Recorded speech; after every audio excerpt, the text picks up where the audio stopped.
আমরা একদল ছাত্র মার্কেটিং 412 সেকশন 2 তে আছি। তো আমরা এখন আইডিয়াল ওয়ার্ল্ড রেস্টুরেন্টে এসেছি তাদের সার্ভিস সম্পর্কে একটি ভিডিও প্রেজেন্টেশন দিতে। তো আমরা এখন আইডিয়াল ওয়ার্ল্ডের কর্মকর্তাদের সাথে কথা বলবো কিভাবে তারা তাদের সার্ভিস পরিচালনা করে। ফার্স্ট গেস্ট আসে, বসে এরপরে মেনু দেওয়া হয়। অর্ডারটা হওয়ার আপনার 10 to 15 মিনিটসের মধ্যে আমরা ফুডটা সার্ভিস করে দিই। 10 থেকে 15 মিনিটের মধ্যে 10 to 15 মিনিটসের মধ্যে অর্ডারটা সার্ভিস করে দিই। আচ্ছা, এখানে তো আসলে লোকেশনটা খুব ভালো, বাট আমাদের যেটা মনে হচ্ছে যে আসলে আশেপাশে তো অনেক রেস্টুরেন্ট আছে। তো সেই ক্ষেত্রে আসলে আপনাদের রেস্টুরেন্টে এমন ইউনিকনেস কি আছে যেটা কারণে কাস্টমার আপনাদের এখানে অ্যাট্রাকশন হয়? আসলে আমাদের এখানে দুইটা সেক্টর আপনার দেখতেছেন, একটা প্রাকৃতিক পরিবেশে খাওয়া আর একটা আমাদের এসি, দুইটা সেকশন, আউটডোর ইনডোর। আর হচ্ছে আমাদের ফুডের কোয়ালিটি বেটার অন্যদের থেকে। আপনি বলছেন আপনার ফুড কোয়ালিটি এবং হচ্ছে এনভায়রনমেন্টের জন্য আমাদের এটা বেস্ট। আচ্ছা, এটা হচ্ছে মাঝে মাঝে কি এরকম হয় যে আপনাদের রেস্টুরেন্টে সার্ভিস ফেইলার হয়েছে, যেমন কোনো একটা প্রবলেম হয়েছে সার্ভিসের ক্ষেত্রে, ধরেন আসতে লেট হয়েছে খাবার, অথবা খাবারে কোনো একটা প্রবলেম, এরকম কি হয় মাঝে মাঝে, বা কখনো কি হয়েছে এরকম? বা এরকম যখন হয় তখন আপনারা এটার ফিডব্যাক হিসেবে বেসিক্যালি আপনার মাঝে মাঝে হয়ে যায়, এটা আসলে কিচেনের থেকে ফুড বেরোতে সমস্যা হয়, অর্ডারের সমস্যা হয়, মাঝে হতে পারে। এটা বিজি আওয়ারে হয়, মেবি হয় না এটা বলে আমরা এটা হ্যান্ডেল করি। যদি ফুডে কমপ্লেন হয় আমরা ফুডটা টোটাল চেঞ্জ করে দিই।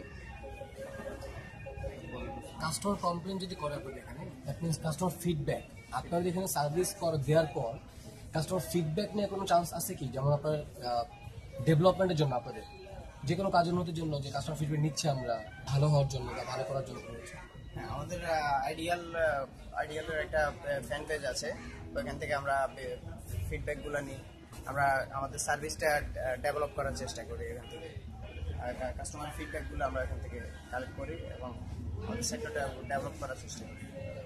ভবিষ্যতে কি আপনাদের এরকম কোনো প্ল্যানিং আছে যে আপনাদের এই সার্ভিসটা আপনারা আরো ডেভেলপ করতে চান, এরকম কোনো প্ল্যানিং আছে, বা কিভাবে নতুন কোনো আইডিয়া আছে যে আপনারা এটা ডেভেলপ করবেন সার্ভিস কোয়ালিটি বা রেস্টুরেন্ট কোয়ালিটি?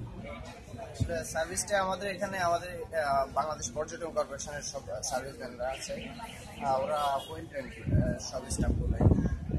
সো সার্ভিস নিয়ে ওরকম কোনো ঝামেলা হয় না কখনো, হলে এটা আমরা প্রপারলি টেক কেয়ার করি।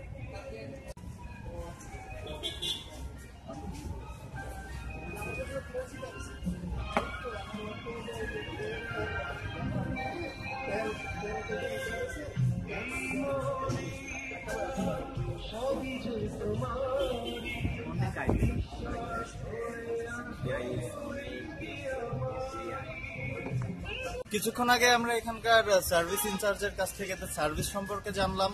এখন আমরা এখানকার কাস্টমারদের কাছ থেকে জানতে চাইবো তারা এদের সার্ভিস নিয়ে কতটা হ্যাপি।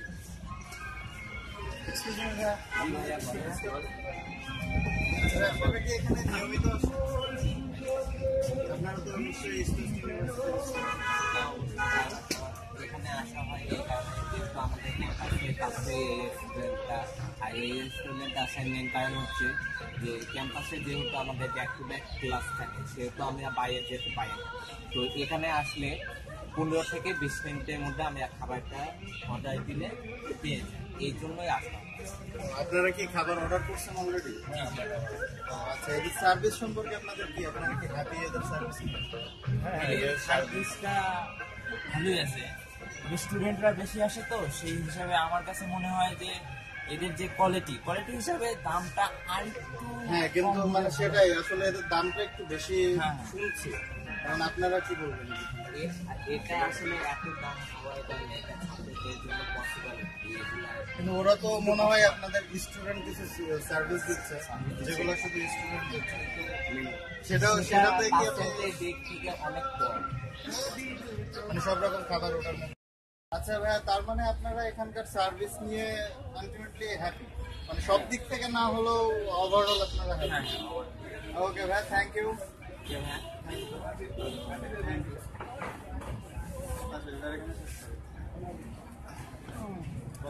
এই ছিল আইডিয়াল ওয়ার্ল্ড সম্পর্কে আমাদের একটি সার্ভিস ভিডিও প্রেজেন্টেশন। তো আশা করি আবার দেখা হবে।